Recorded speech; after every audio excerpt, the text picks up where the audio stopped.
Thank you for joining us. This is Pastor Samuel with Watchland TV, and it is my pleasure to be with you today. And I'd like to say God bless you from wherever you are joining us from. If this is your first time here, I'd like to ask you for a favor. Just click the subscription button and you can leave your comment below. Also help to share with your brothers and sisters, because this is going to be very helpful. I can assure you, guarantee it's going to be impactful. So with no waste of any time, today we will be looking at the power of a spoken word. That's interesting. The power of a spoken word.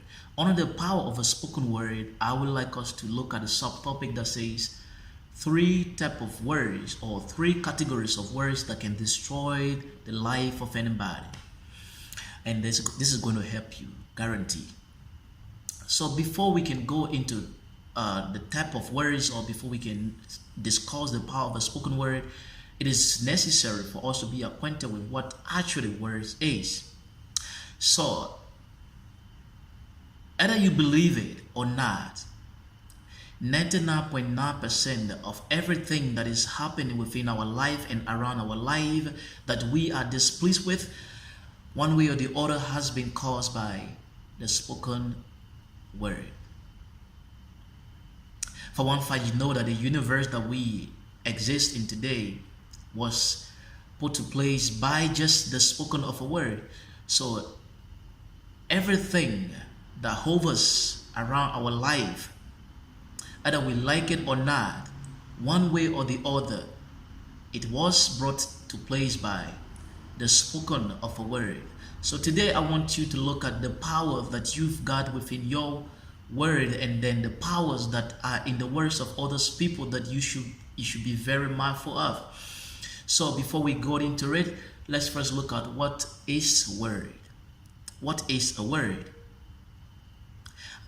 Anybody can attempt to define what word is, but it is very necessary to get some key concept of what words is. Maybe you may have come across some of these ideas. It could be a reminder to you, but if this is your first time, I'd like you to take key note of them. So first of all, a word is an expression of a thought. A word is an expression of a thought. That means to say, a word is an exposed idea. A word is an exposed idea. You see, we human, we think in pictures, we reason in pictures. So for me to be able to transfer what I'm thinking within my mind, I will have to use what is called word.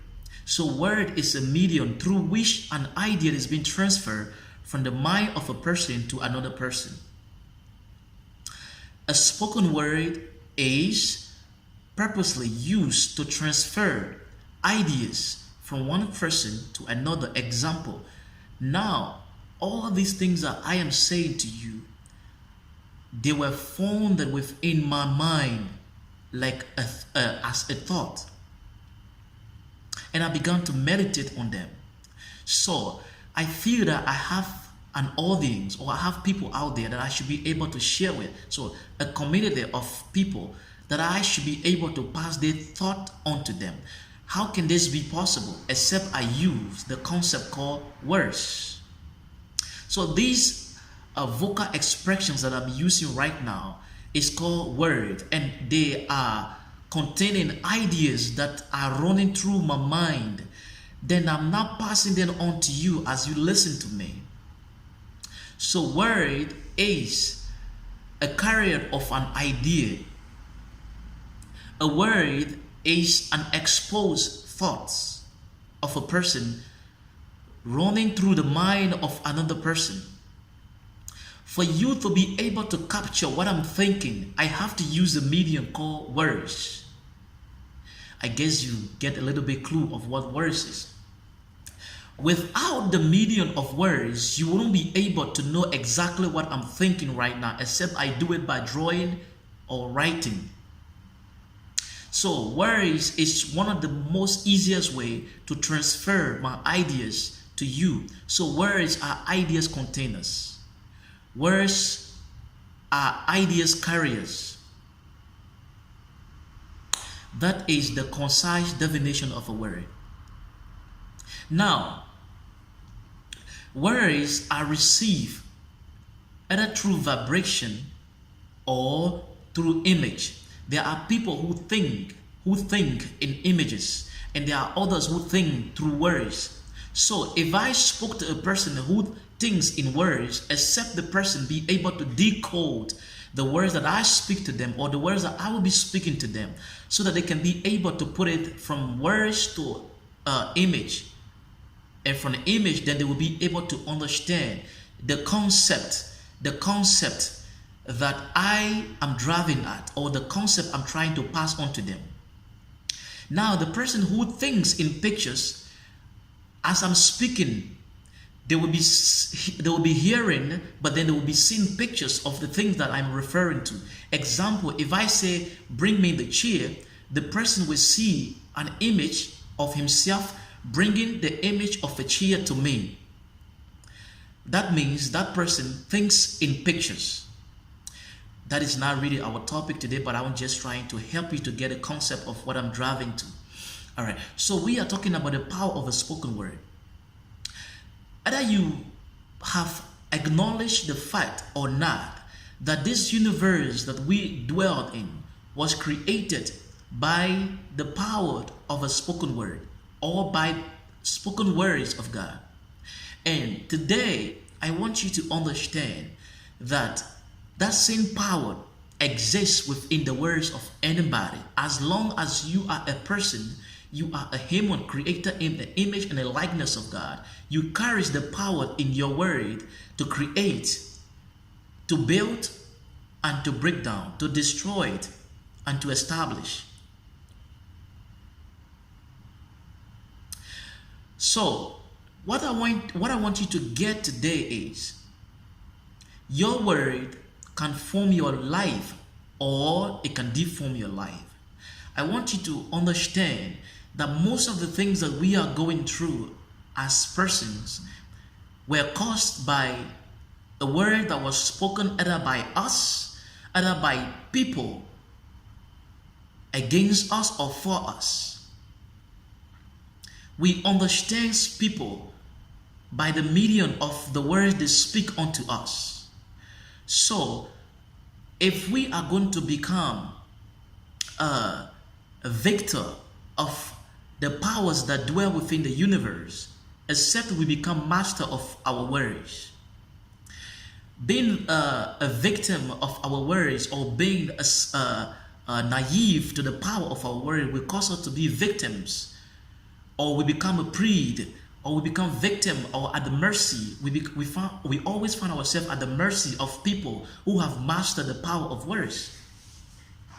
For typical example, people who use curses, people who use diabolic powers, people who invoke strange things into being, especially within the realm of the spirit. Words are the currencies that buy or purchase things within the realm of the spirit. Everything that you and I need exists in the realm of the spirit. That means a realm that is now visible. But for you and I to be able to bring those things into manifestation or into fruition, it has to be through words. And those words can only be either by us or people who have known the power of those words. So for you to be able to master the usage of your word puts you in an advanced position of things that will be happening within your life or around your life. You and I know that the Bible says that the things that were not came into being by things that were not. The things that were came into being, or the things that are came into being by the things that did not exist. And those things that did not exist came into being by the pronouncement of a word. If you read the entire Genesis, you hear, and God said, and God said, and it was, and God said, and it was, and God said, and it was. Even if you do not want to go into the Bible, let's assume there are life of so many people that have been destroyed today because somebody spoke something against them. How do we bless people? How do we receive blessing? The Bible says, he that blesses himself shall do so by saying. So there is so much power in the spoken word. Life and death lies in the power of a tongue, and he that loveth faith shall eat the fruit thereof. He that loveth the release of the power that dwell within the tongue shall eat the fruit of their words. There is power in your words to establish, to transform, to change your life, or there is power in your word to keep you stagnant. So today we will be looking at the 3 types of words that you should be mindful of.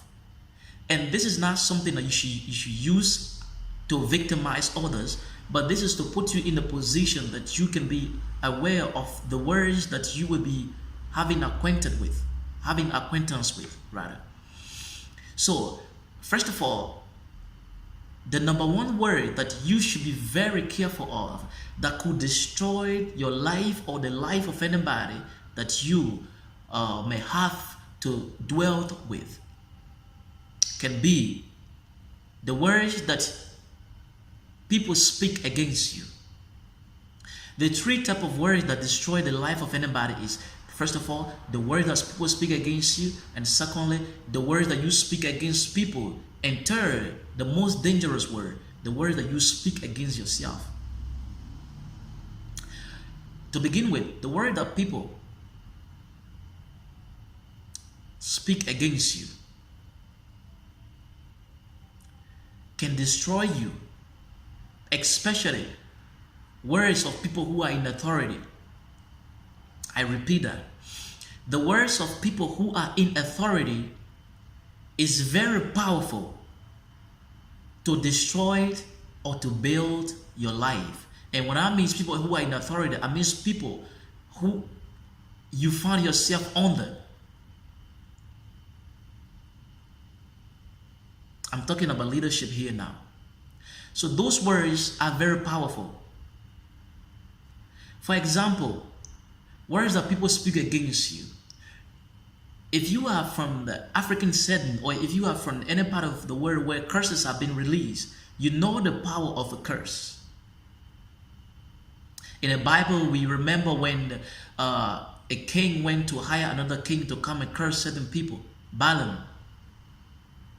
And God told Balaam not to go because Israel cannot be cursed. But yet this king insisted, come and curse them and I will give you a lot of wages. And Balaam insisted to do the act which God told him not to do.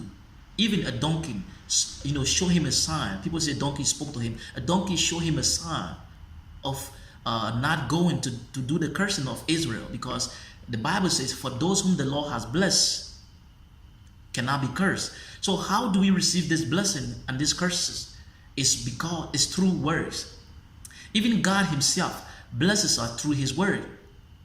How do we get to know more about God? How do we get to know more about God, to be in the right relationship with him? It's through his word.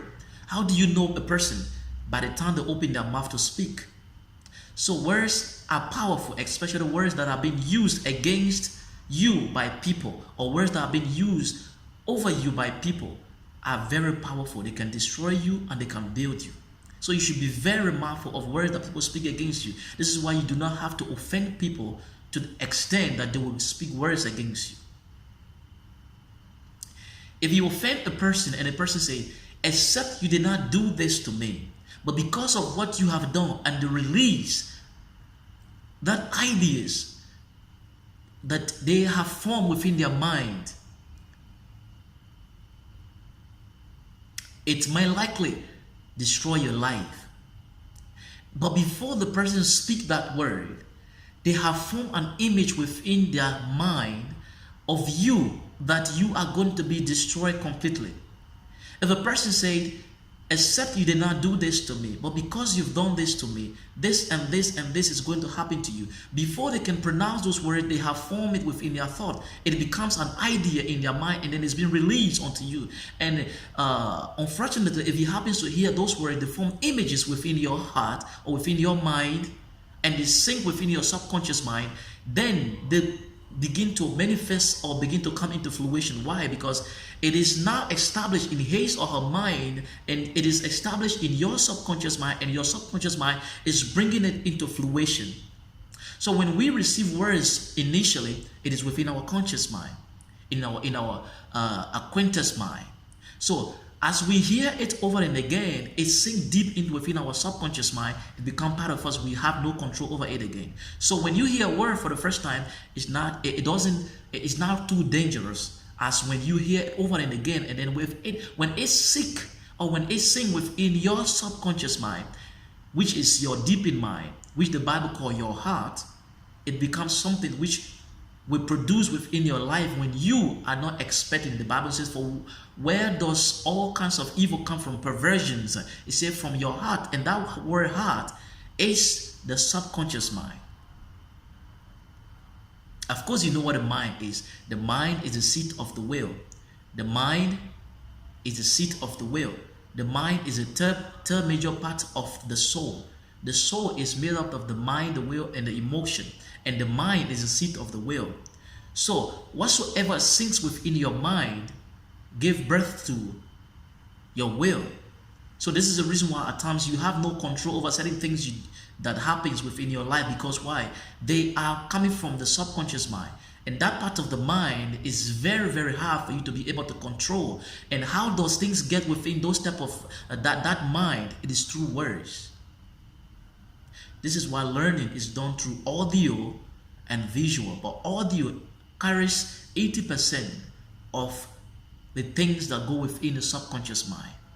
This is why the Bible says, be very careful of what you hear, because your hearing is a window to your soul.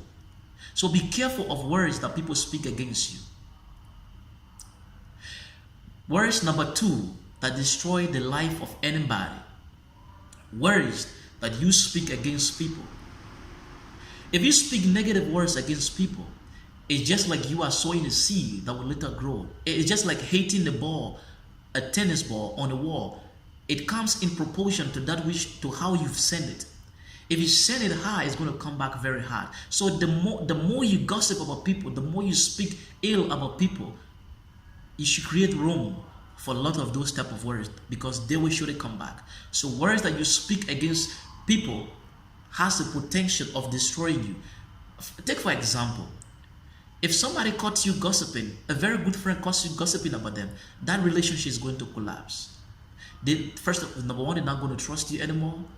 They feel that you cannot keep their back. They feel that you are not a friend. They feel that you can starve them at their back. So that relationship, that trust is going to be lost forever. That's the one danger of words that you speak against people. So words that you speak against people can build relationship, or it can destroy relationship. If you speak it, it can be against people, or it can be for people. So you should be careful of words that you speak for people and words that you speak against people. Words that you speak for people could be blessings, could be admonishment.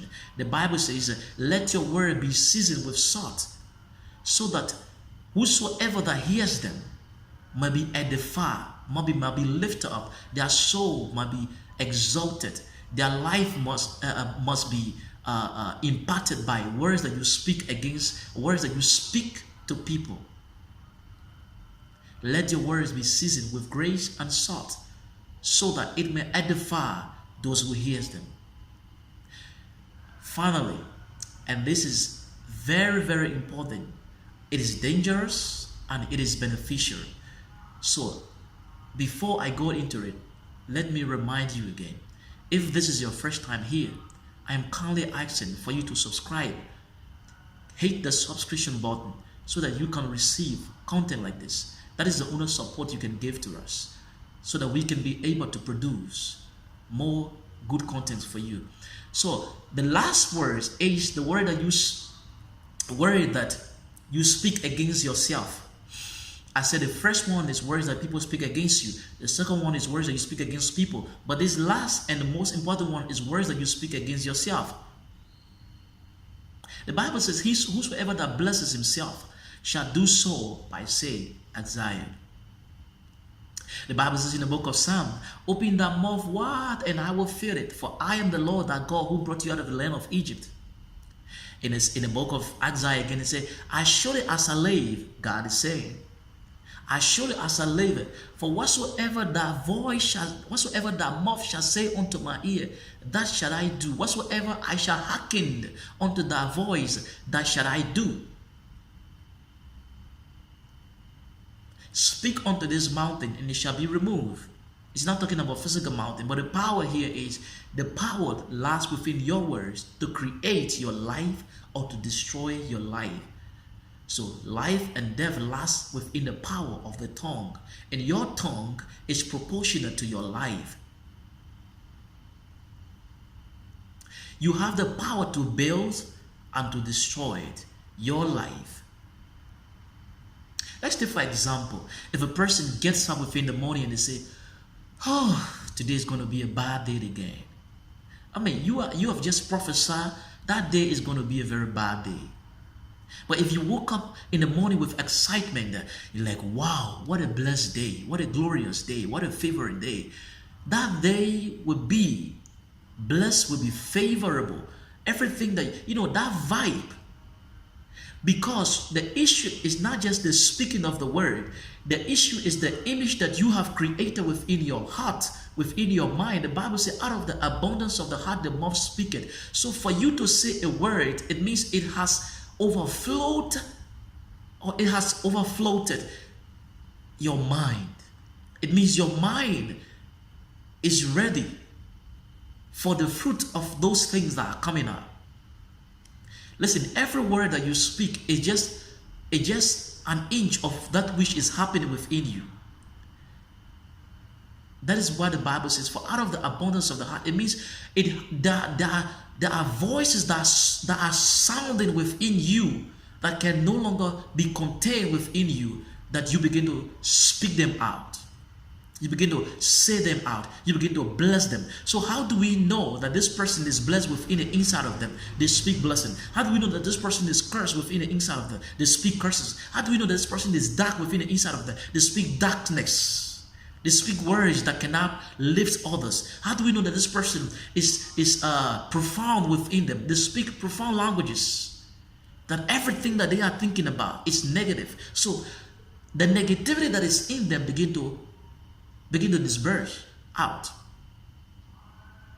So for you to be able to shape your life from the things that are happening that you do not want is to begin to meditate on good things. And as you begin to meditate on good things, you found that your words start becoming positive, because the positive things that is happening within, as the Bible says, for out of their belly shall flow rivers of life. So when those rivers begin to bubble up, you begin to speak words of blessings over your life and the people that are around you.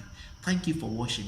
This is Pastor Samuel with Wiseland TV. Do not forget to subscribe onto this channel. God bless you till I pass your way the next time.